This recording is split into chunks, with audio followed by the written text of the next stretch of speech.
इस national park में कई और कार्यक्रमों के भी उद्घाटन हुए हैं। एक जोरदार जयकारे के साथ भारत माता की। बहुत ही सम्मान के योग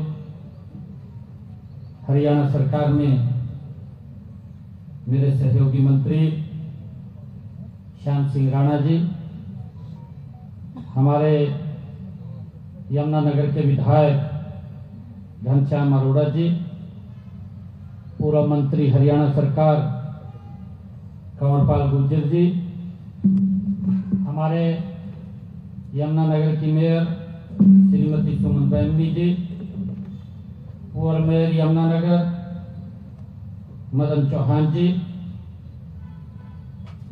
प्रदेश भारतीय जनता पार्टी की उपाध्यक्षा श्रीमती बंतो कटारिया जी, हमारे पीसीसीएफ विनीत गर्ग जी, पीसीसीएफ विवेक सक्सेना जी, उपस्थित सभी महानुभाव, आप सबको मैं आज गुरु तेग बहादुर जी के नाम से जो वन आज लगा है और हमारे खालसा सीनियर सेकेंडरी स्कूल के 350 बच्चों ने एक समय में इस वन में पौधारोपण किया है, मैं इसके लिए आप सबको बधाई देता हूं, शुभकामनाएं देता हूं। आज कालेश्वर की इस हरी भरी धरा पर मुझे जो एक ऊर्जा का विशेष अनुभव हो रहा है। आज हम एक ऐसे इतिहास का भी साक्षी बन रहे हैं जब हिंद की चादर गुरु तेग बहादुर जी के 350वें शहीदी दिवस के उपलक्ष्य में उनके नाम से एक वन और वन्य जीव एवं जीव वैधता संरक्षण ब्लॉक का आज यहाँ पर उद्घाटन हुआ है। मुझे पूरा विश्वास है कि यह ब्लॉक प्राकृतिक, आध्यात्मिकता और मानवीय मूल्यों के संगम का एक पवित्र ये प्रतीक बनेगा। साथियों, मैं सबसे पहले तो धर्म की रक्षा के लिए स्वयं को न्यौछावर करने वाले हिंद की चादर श्री गुरु तेग बहादुर जी को शीश नवा करके मैं उनको नमन करता हूं, उनको प्रणाम करता हूं। और साथ ही आप सब इतनी संख्या में यहाँ पर आए हैं, आप सबका भी मैं बहुत बहुत हार्दिक स्वागत करता हूं, आप सबका अभिनंदन करता हूं। साथियों, देश व धर्म की रक्षा के लिए बलिदान देने वाले का जब भी जिक्र होता है तो श्री तेग बहादुर जी का नाम सबसे ऊपर लिया जाता है। साथियों, उनके जीवन और उनके कार्यों से नई पीढ़ियों को प्रेरित करने के लिए हम उनके 350वें बलिदान दिवस को पूरे राज्य स्तर में एक जन जागरण के रूप में हम मना रहे हैं। हम उनकी याद को चिरस्थायी बनाने के लिए आज श्री गुरु तेग बहादुर जी उनके नाम पर वन्य एवं वन्य जीव संरक्षण ब्लॉक में हमारे 350 विद्यार्थियों ने वहां पौधारोपण किया है। साथियों, गुरु तेग बहादुर जी का द्वार का उद्घाटन भी हुआ है। गुरु तेग बहादुर द्वार, उसका भी उद्घाटन हुआ है। और उसके अलावा आज इस राष्ट्रीय उद्यान में सफारी जो ट्रेलर का भी आज शुभारंभ किया गया है। यह कालेश्वर की पवित्र भूमि, ये पवित्र भूमि, ये राष्ट्रीय उद्यान, ये AI आधारित मॉनिटरिंग टावर और ट्री कैनोपी वाक और राष्ट्रीय जो आज शिलान्यास यहाँ पर किया गया है। ये सभी कदम हमारे दूरगामी जो विजन है उसको दर्शाते हैं। मैं इन सब के लिए आप सबको बहुत बधाई देता हूँ। साथियों, मेरा मानना है कि आज का यह कार्यक्रम प्रदेश के वन संरक्षण और जैव विविधता के संवर्धन में एक मील का पत्थर ये साबित होगा। यह आयोजन श्री गुरु तेग बहादुर जी के पर्यावरण के प्रति प्रेम की विरासत को आगे बढ़ाएगा। साथियों, यह आयोजन मानवता, प्रकृति और आध्यात्मिकता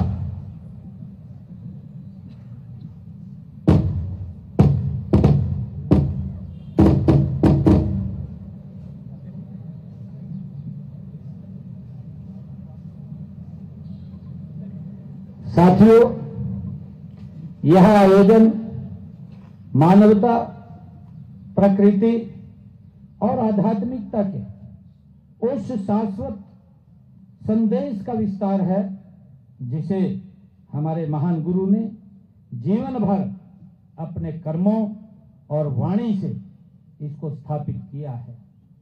साथियों, हिंद की चादर नवम पातशाह श्री गुरु तेग बहादुर जी के त्याग, करुणा और साहस की ये मिसाल है। साथियों, गुरुजी ने दुनिया को सिखाया है कि सच्ची शक्ति दूसरों की रक्षा में छिपी होती है। ये गुरुजी से हमें प्रेरणा मिलती है। सच्चा धर्म वही है जिसमें प्रकृति, प्राणी और मनुष्य तीनों के प्रति समान प्रेम हो। ये गुरुजी की वाणी से हमें मिलता है। साथियों, गुरुजी ने अपने शब्दों में कहा भी है कि मनुज मात्र के कष्ट निवारण गुरुजी का था यही तारण। मनुज मात्र के कष्ट निवारण गुरुजी का था यही तारण। प्रकृति भी है उनका ही रूप, प्रकृति भी है उनका ही रूप, करे जन्नत हम इसका धारण। साथियों, ये जो बातें हैं, जो उनके जीवन के ऊपर जो प्रेरणा मिलती है, हमें उसको लगातार आगे बढ़ाना चाहिए। साथियों, इसी तरह प्रकृति, उनके प्रति, उनके व्यक्तित्व का ये अभिन्न एक हिस्सा भी है। साथियों, हम सब देखते हैं शांत जल की गहराई, घने पेड़ों की विनम्रता और पर्वतों जैसी दृढ़ता, ये श्री गुरु तेग बहादुर जी के जीवन में ही झलकती है। और इसलिए आज इस पवित्र भूमि कालेश्वर में गुरु जी के नाम पर यह वन्य जीव एवं जैव विविधता संरक्षण ब्लॉक स्थापित होना, ये उनकी शिक्षाओं का एक जीवंत रूप है। साथियों, यह आने वाली पीढ़ियों को बताएगा कि प्रकृति केवल संसाधन नहीं है, यह संस्कृति है, यह हमारे संस्कार हैं और यह स्वयं एक जीवन भी है। साथियों, भारतीय संस्कृति में वन शिक्षा, साधना और लोक कल्याण के केंद्र रहे हैं।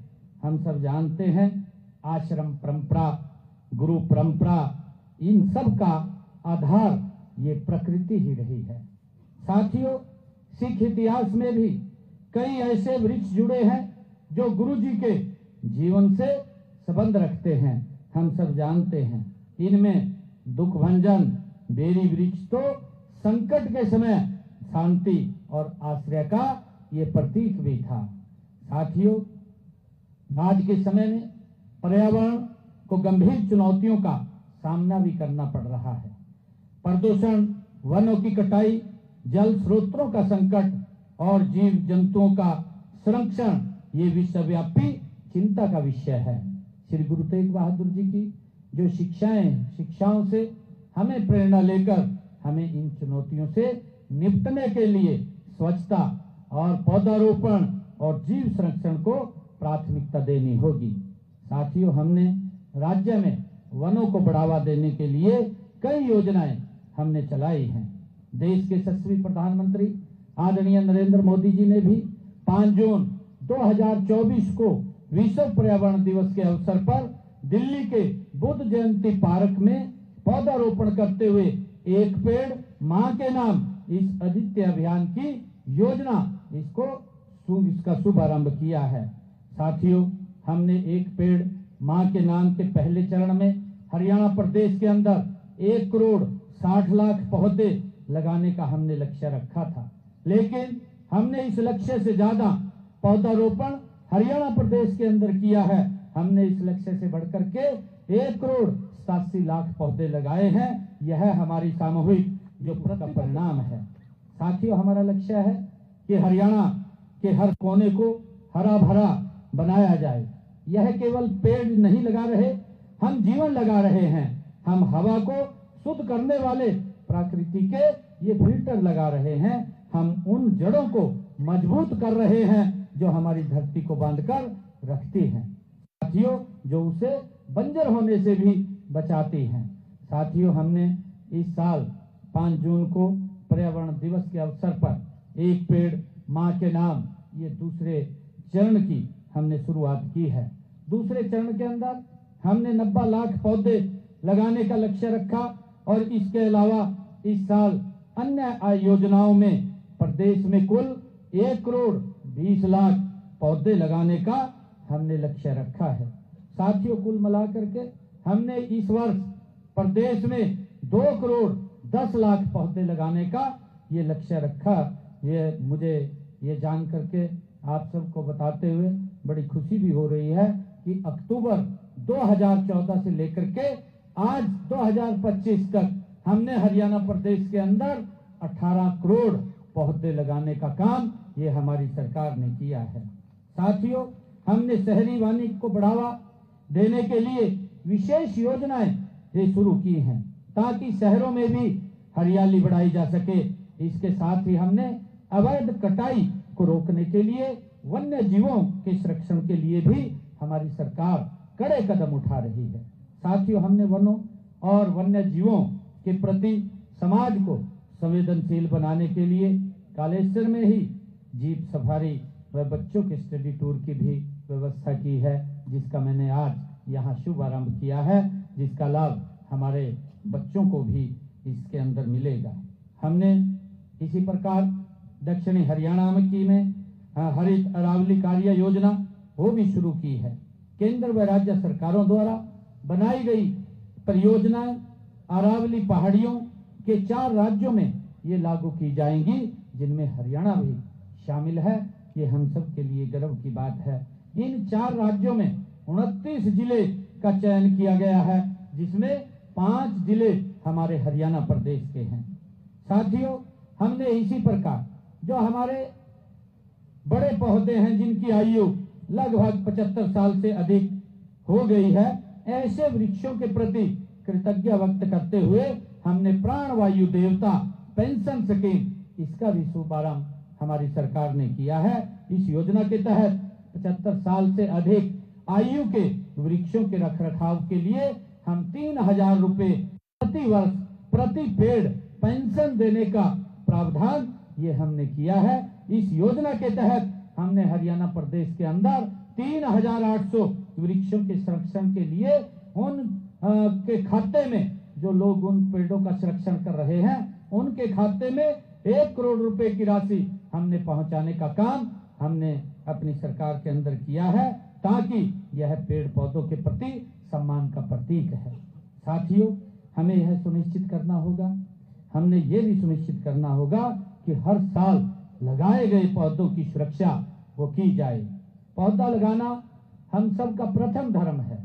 पौधा लगाना हम सब का प्रथम धर्म है, सींचना उसका परम कर्म है। साथियों, बड़ी खुशी है कि वन विभाग लगाए गए पौधों के संरक्षण के लिए आधुनिक तकनीक का भी प्रयोग ये कर रहा है। पहले से लगे हुए हर वर्ष होने वाले पौधारोपण की 5 वर्ष तक की उनकी ग्रोथ पर लगातार नजर विभाग द्वारा रखी जाती है। साथियों, हमने औषधीय पौधों के संरक्षण एवं संवर्धन के लिए भी विभिन्न जिलों में हर्बल पार्क विकसित किए हैं। मोरनी क्षेत्र में अंतर्राष्ट्रीय स्तर का औषधि वन स्थापित किया गया है और इसके अलावा करनाल, पंचकुला और सोनीपत जिलों में ऑक्सीवन लगाए गए हैं। साथियों, मेरा मानना है कि पेड़ लगाने व उनकी सुरक्षा का काम केवल सरकार के द्वारा ही नहीं किया जा सकता। यह हम सब का सामूहिक दायित्व है कि हम सब मिलकर के इस कार्य को आगे बढ़ाएं। साथियों, हमें चाहे बच्चों को बचपन से ही प्रकृति से के साथ उनको जोड़ना होगा ताकि वे बड़े होकर इस महत्व को समझें। आप सभी से मैं आग्रह करता हूं कि हम हर परिवार एक पौधा लगाए। हमें आज ये संकल्प लेकर के जाना है, क्योंकि गुरु तेग बहादुर जी के ये 350वें ये उनके शहीद दिवस, एक ऐसा इतिहास जिन्होंने इस मानवता की रक्षा के लिए, इस धर्म की रक्षा के लिए अपना महान बलिदान दिया है। तो गुरु तेग बहादुर जी के ये 350वां जो शहीदी दिवस है, उसको हरियाणा सरकार और हरियाणा गुरुद्वारा प्रबंधक कमेटी मिलकर के उस इतिहास को जन जन तक पहुंचाने का काम कर रहे हैं। ये कार्यक्रम गुरु जी के इस 350वें शहीदी दिवस के उपलक्ष्य पर 1 नवंबर से ये शुरू हुए थे।